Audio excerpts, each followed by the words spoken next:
Good morning, students. Welcome you all to my YouTube channel PEC Academy Kurukshetra. My dear students, today I am here to discuss along with you the most important article. The article is Sound Needs a Material Medium to Travel.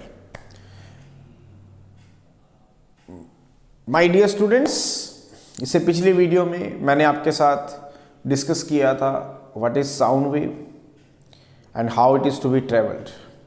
Now in this video we will discuss why it require a medium for its propagation. Means medium is mandatory for the propagation of the sound wave. क्योंकि sound waves मैंने बताया था आपको, जब चलता है तो उसको एक मीडियम की चलने के लिए हेल्प लेनी पड़ती है, और वो मीडियम एयर का भी हो सकता है, स्टील का भी हो सकता है, वाटर भी हो सकता है आपके पास. Means it requires a medium for its propagation. तो आज का जो हमारा टॉपिक है वो ये है, sound requires a medium. Sound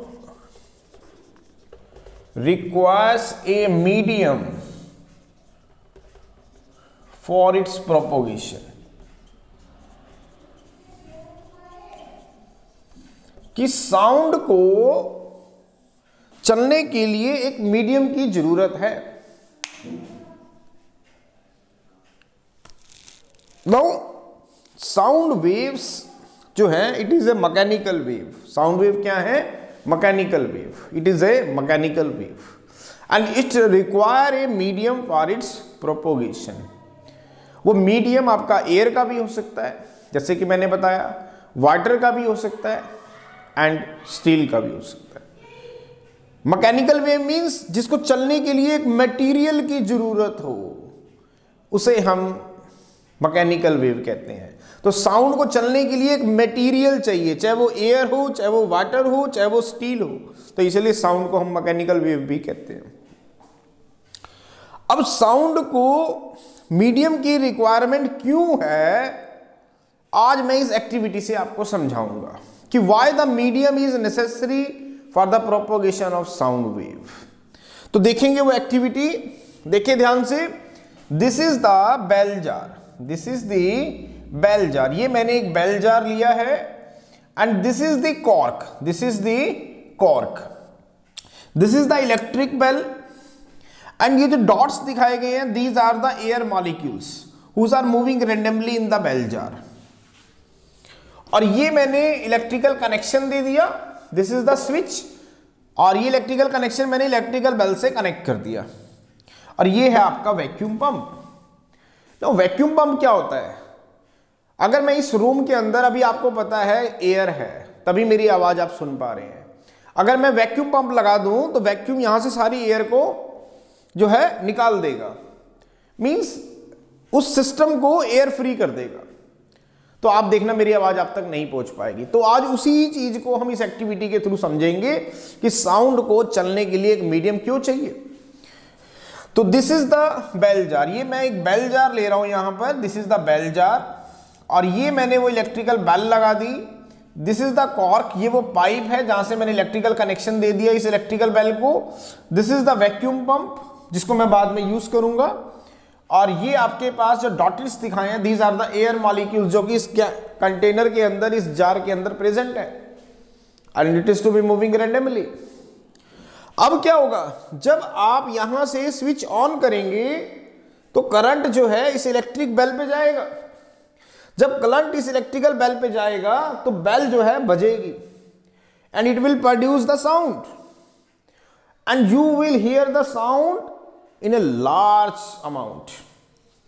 आप जो है बड़े अमाउंट की जो साउंड है उसको सुन पाएंगे, लार्ज इंटेंसिटी की साउंड को सुन पाएंगे. लेकिन अब हम क्या करेंगे, यहां से वैक्यूम पंप को स्टार्ट करेंगे. जब आप वैक्यूम पंप को स्टार्ट करेंगे तो ये वैक्यूम पंप क्या करेगा, यहां से एयर को सक करना शुरू करेगा. अब जब एयर यहां से निकलनी शुरू होगी, सकआउट होनी शुरू हो जाएगी, तो इसका मतलब बेल जार के अंदर जो एयर है वो कम रह जाएगी, एयर के मॉलिक्यूल की डेंसिटी कम हो जाएगी। तो what you will observe that जो साउंड आपको पहले थोड़ी लार्ज इंटेंसिटी से सुनाई दे रही थी, लार्ज एम्पलीट्यूड की सुनाई दे रही थी, अब वो फीबल होनी शुरू हो जाएगी, हल्की हल्की फेंटर होनी शुरू हो जाएगी। मतलब सुनाई तो देगी लेकिन बहुत ही कम अमाउंट की, बहुत ही कम इंटेंसिटी की, बहुत ही कम एम्पलीट्यूड की सुनाई देगी। और थोड़ी देर वैक्यूम पंप को चलने दे, यहां से एयर और स्काउट होगी, density of the air molecule और रिड्यूस होगी, तो आप देखेंगे साउंड और ज्यादा फीबल होनी शुरू हो जाएगी, मींस मोर लेस इंटेंस होनी शुरू हो जाएगी। अब जब ये वैक्यूम पंप यहां से सारी एयर को बाहर निकाल देगा, कोई भी एयर का मॉलिक्यूल इस बेल जार में नहीं रहेगा, तो what you will observe, you will observe कोई भी साउंड आपको सुनाई एयर में नहीं दे रही। तो क्या इलेक्ट्रिक बेल उसके अंदर नहीं बज रही है, लेकिन साउंड वेव आप तक नहीं पहुंच पा रही। क्यों? मैंने पिछली वीडियो में डिस्कस किया था, साउंड वेव कब चलती है, in the form of compression और रेयरफेक्शन। जो कंप्रेशन और रेयरफेक्शन बनेंगे ही नहीं, क्यों? क्योंकि एयर के मॉलिक्यूल्स तो वहां है ही नहीं। तो जब सारी एयर ही सक आउट हो गई, वहां से कोई एयर का मॉलिक्यूल बचा ही नहीं, तो कहां से कंप्रेशन और रेयरफेक्शन जनरेट होंगे, कहां से साउंड वेव आप तक ट्रेवल होके पहुंचेगी? तो कोई साउंड वेव सुनाई नहीं देगी। इसका मतलब इस एक्टिविटी से हमने ये सीख लिया कि साउंड वेव इस बेल जार के अंदर जो इलेक्ट्रिकल बेल से आ रही थी वो तभी सुनाई देगी जब इसके अंदर एयर के मॉलिक्यूल्स होंगे। जैसे ही एयर के मॉलिक्यूल्स निकाल दिए तो साउंड वेव सुनाई नहीं दे रही। It means the medium is required for the propagation of the sound wave. इसका मतलब साउंड वेव को चलने के लिए एक मीडियम की जरूरत है, क्योंकि जब एयर थी तो साउंड वेव सुनाई दे रही थी आपको इलेक्ट्रिक बेल की। जब एयर हट गई, वहां से जीरो हो गया, वैक्यूम क्रिएट हो गया अंदर, तो उस केस में आपको साउंड वेव सुनाई नहीं दी। तो इस एक्टिविटी से हमें यह पता चल गया कि sound waves require a material medium for its propagation, कि साउंड वेव्स को चलने के लिए एक मीडियम की रिक्वायरमेंट है। वो मीडियम चाहे एयर का हो, चाहे वाटर का हो, चाहे स्टील का हो, और इसे हम मैकेनिकल वेव भी कहते हैं। क्यों कहते हैं? जैसे मैंने पहले भी बताया, mechanical wave means M for mechanical, M for matter, it require a matter. इसको चलने के लिए एक मटेरियल चाहिए, इसीलिए इसको हम मैकेनिकल वेव भी कहते हैं, and it require a medium for its propagation. So आज का आर्टिकल हमारा यही था, जिसमें मैंने आपको समझाया कि why the medium is necessary for the propagation of sound wave. बड़ा ही इंपॉर्टेंट था, पेपर में पूछ लिया जाता है, तो इस एक्टिविटी से आपने एक्सप्लेन करना है। So at last my dear students, again I am saying, if you like my videos, like my work, like my effort, then please don't be forget to subscribe my channel. My channel is PEC Academy Kurukshetra. तो अंत में मेरे प्यारे विद्यार्थियों, अगर आपको मेरा काम पसंद आ रहा हो, मेरे वीडियोस, मेरा चैनल, मेरा एफर्ट अगर आपकी प्रॉब्लम को सॉर्ट आउट करने में आपकी हेल्प कर रहा हो, तो प्लीज़ मेरे चैनल को सब्सक्राइब जरूर करें। धन्यवाद। जय श्री कृष्णा, जय गुरु जी।